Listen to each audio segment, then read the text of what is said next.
नमस्कार। अमर उजाला के लिए मैं हूं अमन। यूपी बोर्ड का रिजल्ट अब आ चुका है। इस बार भी बेटियों का दबदबा काफी रहा। इस बीच हम बात करेंगे उनसे जिन्होंने बनारस में इंटर में फर्स्ट रैंक हासिल किया है। इनका नाम है नमन गुप्ता, जो बनारस के रामनगर में रहते हैं। इनसे हम जानेंगे कि इन्होंने कैसे इस मुकाम को हासिल किया और शिक्षा के सफर को कैसे पूरा किया। नमन, आप पहले ये बताइए कि कैसा लग रहा है आपको। भाई, आप हाई स्कूल में यूपी में चौथे नंबर पे थे और बनारस में इंटर में जब आप आए तो बनारस में पहला स्थान प्राप्त किया। कैसा महसूस कर रहे हैं? बहुत अच्छा लग रहा है और मतलब दिल में प्रसन्नता है। कुछ युवाओं के लिए संदेश अपनी तरफ से, कैसे पढ़ाई करें, या पहले आप बताइए आपने कैसे पढ़ाई की थी? मैं अपना टास्क बनाता था, टू डू लिस्ट जिसे बोलते हैं, वो बनाता था और उसमें जो जो मुझे करना है वो टास्क लिखता था और उसे कंप्लीट करने में जितना टाइम लग जाए उस टास्क को कंप्लीट करता था। वो 1 घंटे में हो जाए या 5 घंटे में हो, वो उसके ऊपर है। जब तक नहीं हो जाता वैसे ही ब्रेक लेते लेते उसको कंप्लीट करता था। मेरा कितने घंटे लगते थे इस टास्क को पूरा करने में? वो टास्क के ऊपर है, कभी कम पढ़ना होता था, कभी कम रिवीजन में हो जाता था तो 1 घंटे ही लगते थे। 1 घंटे में हो जाता था तो उसका अपना एंजॉय करते थे। कभी कभी 5 घंटे भी लग जाते थे, 6 घंटे लग जाते थे। तो वो टास्क के ऊपर है, किस दिन कितना होमवर्क मिला है, कितना रिवीजन करना है, किस हिसाब से करना है, वो उस हिसाब से करते थे। अच्छा, पढ़ाई में तो फैमिली का सपोर्ट हमेशा रहता है। हाँ। आपकी फैमिली के किस तरीके से आपको सपोर्ट करती है, उसके बारे में कुछ बताइए। मेरी फैमिली ने मुझे हमेशा सपोर्ट किया। सबसे ज्यादा सपोर्ट मेरी बहन ने किया। जैसे मेरी जब केमिस्ट्री का पेपर था, मेरा मतलब फिजिक्स और केमिस्ट्री में बस 1 दिन का गैप था, तो मेरी बहन रात भर मेरे लिए जागी। मतलब जब मैं पढ़ता था तो मुझे नींद न लगे, इसलिए मेरे साथ वो रात भर जागी थी। अच्छा। मेरे रात भर जाग के उसने मुझे मेरा जैसे रिवीजन करने में और करने में सपोर्ट किया अच्छे से। स्कूल में कैसा माहौल मिला आपको, और इस मुकाम को हासिल करने में स्कूल के जो गुरुजन हैं उन्होंने कैसे सपोर्ट किया आपको? स्कूल के गुरुजन ने बहुत सपोर्ट किया। उनके जो नोट्स लिखाए वो रिवाइज किए। जैसे मेरा जब मैथ्स का पेपर मुझे थोड़ा अच्छा नहीं गया था तो जैसे नहीं मोटिवेशन डाउन हो जाता है कि मतलब अच्छा करना था, अच्छा नहीं गया। तो मेरे सर थे शुक्ला सर, उन्होंने अगले दिन मतलब मेरा बोर्ड एग्जाम मैथ्स के अगले दिन आए सुबह, मुझे समझाया कि नहीं अभी आगे और पेपर है उसमें अच्छा करना। उन्होंने मुझे बहुत सपोर्ट किया अच्छे से। आपका फेवरेट विषय कौन है, उसके बारे में कुछ बताइए। उसकी तैयारी आप कैसे करते थे? मेरा फेवरेट विषय फिजिक्स है। उसकी तैयारी के लिए जैसे फिजिक्स में न्यूमेरिकल्स होते हैं, थियरी होती है, डेरिवेशन होते हैं। तो अभी आजकल जो बच्चे होते हैं वो मेरा डेरिवेशन तो कर लेते हैं लेकिन न्यूमेरिकल्स में थोड़ा घबरा जाते हैं, इसलिए शुरू से न्यूमेरिकल्स प्रैक्टिस करनी चाहिए फिजिक्स से, जिससे उसमें दिक्कत ना हो लास्ट में। क्योंकि थियरी में एक बार बोर्ड एग्जाम में ऐसा है कि थियरी में एक बार टीचर नंबर काट लेते हैं, लेकिन अगर आपने स्टेप बाय स्टेप कोई क्वेश्चन सॉल्व किया है तो उसमें नंबर कटने के चांसेस बहुत कम होते हैं। इसलिए न्यूमेरिकल में शुरू से ध्यान देना चाहिए। और अगर फिजिक्स में नंबर प्राप्त करना है अच्छा तो उसके लिए न्यूमेरिकल्स अच्छे से करके आएंगे तो उस पर स्टेप वाइज मार्किंग भी अच्छी होती है। हाई स्कूल में जब आप पूरे यूपी में चौथा स्थान प्राप्त किए थे उस समय कैसा लगा था आपको? फैमिली क्या इम्प्रेशन बताइए, कैसा रहा? क्योंकि उस समय मेरा पहला रिजल्ट था। मेरी फैमिली में भी आज तक मतलब कोई ऐसा नहीं किया, तो उस समय पहला रिजल्ट था तो पहले रिजल्ट की खुशी जैसी होती है वैसी। अच्छा, कौन कौन लोगों ने बधाई दी थी खास तौर से? पहली बधाई किसको मिली थी? पहली बधाई मेरा एक दोस्त है शुभम पाल, उसने मुझे फोन करके सबसे पहले मेरा रिजल्ट बताया था।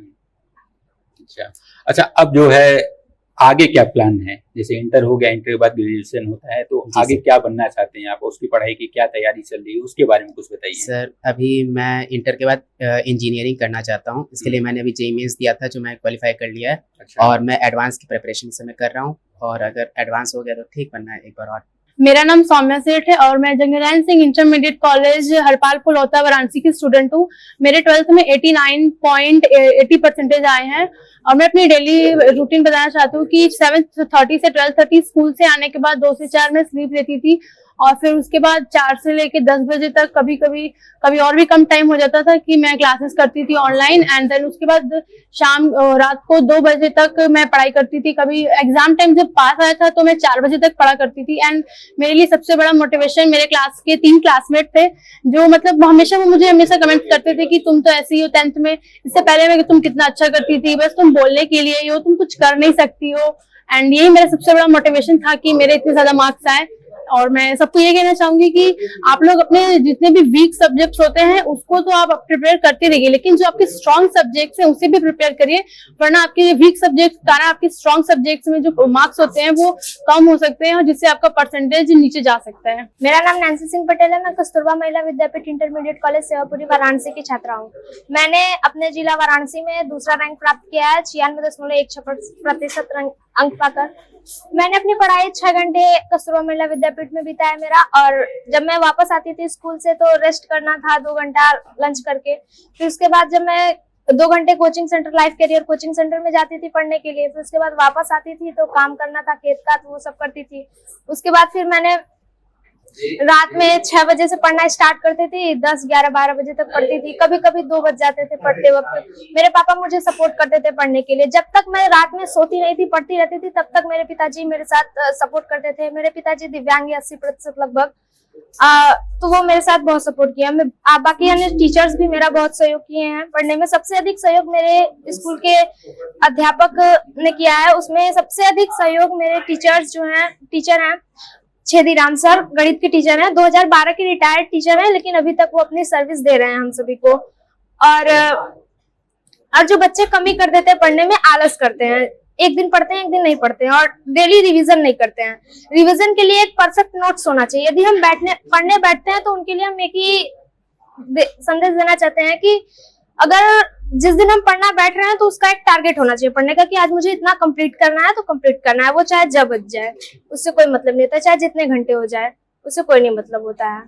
मेरा नाम आदित्य कुमार यादव है। मैंने इंटर की परीक्षा देवाड़ी इंटरमीडिएट कॉलेज चितौनी कुटवा वाराणसी से मैंने पास किया है। मेरा 12th में 89.80% मार्क्स पा करके मैंने जिले में 6वां रैंक प्राप्त किया है।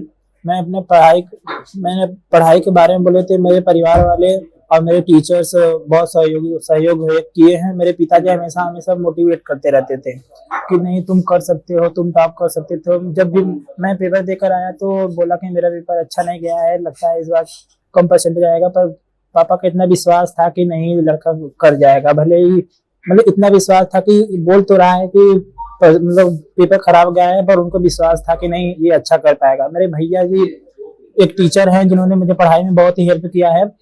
मेरा शुरू में केमिस्ट्री वीक था, तो मैंने एक दुबे सर और एक धनंजय सर जी हैं उनसे संपर्क किया, जिन्होंने मेरा केमिस्ट्री इतना स्ट्रॉन्ग किया कि सबसे ज्यादा केमिस्ट्री में ही मेरा नंबर आया। इंटर में 97 नंबर केमिस्ट्री में है। और सर जी मेरा शेड्यूल ये था कि मैं सुबह 5 बजे उठता था, फिर कोचिंग 6 बजे चला जाता था, जहाँ पे 9 बजे आकर के फिर स्कूल चला जाता था। 4 बजे स्कूल की छुट्टी होती थी, फिर आकर के 2 घंटे खेती में काम करना। मतलब पापा किसान हैं, उनका सहयोग करना, मम्मी के साथ हेल्प करना। फिर रात को वही 7 बजे से 10 बजे तक मैं पढ़ाई करता था, फिर वही खाना पीना खा कर सो जाता था। मैं और बच्चों को बोलना चाहूंगा कि मैंने जो गलती की है वो गलतियां वो लोग ना करें, कि इसलिए कि मैंने मतलब अप्रैल से पढ़ाई शुरू तो कर दी थी, पर बस वैसे ही करता रहा कि नहीं ठीक है हो जाएगा। बट मैंने मोस्टली पढ़ाई अच्छे से दिसंबर के लास्ट में शुरू किया, जो कि मेरी बहुत बड़ी गलती थी। मुझे लगता है कि अगर मैंने और पहले शुरू कर दिया होता तो मेरा रैंक अभी दूसरा मतलब और भी ऊपर होता। और मैं उन लोगों को मैं ये बोलना चाहूंगा कि वो लोग अनुसार मतलब प्रीवियस ईयर क्वेश्चंस अपना शेड्यूल बना करके कि नहीं ये दिन घंटे मत डिसाइड कीजिए कि नहीं मुझे 10 घंटे ही पढ़ना है। मुझे ये जरूरी नहीं कि 10 घंटे पढ़िए, क्या पता आपका उस दिन तबीयत खराब हो जाए, ये हो जाए, कुछ भी हो सकता है। उस हिसाब से मतलब टास्क बनाइए कि नहीं इस मतलब ये टॉपिक हमको आज कवर कर लेना चाहिए। मतलब चाहे रात हो जाए दिन हो चाहे जब भी मतलब वो जो बनाए हैं उसको कवर कर लीजिए। मेरा नाम मनोज कुमार है और मैं कालिदास से स्कूल से पढ़ा हूँ 75 इंटरमीडिएट कॉलेज, और मैं 10th में 95.5% स्कोर किया हूँ। सुबह मैं 4 से 5 बजे तक उठ जाता था और फिर 1 घंटा पढ़ाई करता था। उसके बाद स्कूल जाता था, स्कूल से आने के बाद फिर रेस्ट करता था और उसके बाद 7 बजे पढ़ने बैठता था तो 10 बजे तक पढ़ता था। उसके बाद मैं 11 बजे तक सो जाता था और उसके बाद फिर ऐसे रूटीन करता था। शुरू में मैंने एसएसटी उतना नहीं पढ़ा था, तो मैं लास्ट में फेयरली के बाद मैंने एसएसटी पढ़ना शुरू किया, क्योंकि अगर मतलब मैं उसको नहीं पढ़ता तो मेरा बोर्ड्स में कम नंबर हो सकता था, क्योंकि एक सब्जेक्ट की वजह से पूरे मार्क्स पर इफेक्ट पड़ता है। तो इसलिए मैंने उसको भी लास्ट में पढ़ा और मैंने कवर किया, जिससे मेरा एसएसटी भी ठीक हो गया था। और हार्ड वर्क से हो सकता है। कंसिस्टेंसी बहुत इंपॉर्टेंट है, सबको कंसिस्टेंसी से पढ़ाई करनी चाहिए। और पेरेंट्स के हार्ड वर्क से, सपोर्टिव पेरेंट्स भी थे मेरे सपोर्ट किया हर समय, और स्कूल के टीचर्स भी मोटिवेट करते थे कि अच्छा रैंक लाना है, और इसकी वजह से आया रैंक। मेरा नाम अजय प्रजापति है। मैं कक्षा 12वीं का छात्र हूँ, जो कि राजकीय इंटर कॉलेज जखनी वाराणसी में पढ़ के आया हूँ। मैं कक्षा 12 में 90% का स्कोर किया हूँ। मेरे जो विद्यालय है एग्रीकल्चर के लिए ही प्रसिद्ध है। और मेरे जो पढ़ाई के में शेड्यूल है कि किसी भी अगर पढ़ाई करना चाहते हैं तो उसके पहले रणनीति बनाना चाहिए, किस तरह से हम पढ़ाई करें। पढ़ाई करने से पहले उसको पैटर्न को समझना चाहिए कि किस तरह वो उसका मॉडल पेपर है और प्रीवियस मॉडल पेपर में किस तरह पूछा गया है। और बुक में जो इम्पोर्टेंट है उसको नोट्स अलग से बनाना चाहिए अपने, और जो स्कूल पढ़ाया जाए अलग से। और हमारे जो सर बता रहे हैं, लेक्चर दे रहे हैं, उनके लिए अलग से नोट्स बनाना चाहिए। अगर आप ये वीडियो YouTube पर देख रहे हैं तो हमारे चैनल को सब्सक्राइब करें और बेल आइकन को दबाना ना भूलें। अगर आप Facebook पर ये वीडियो देख रहे हैं तो हमारे पेज को लाइक करें।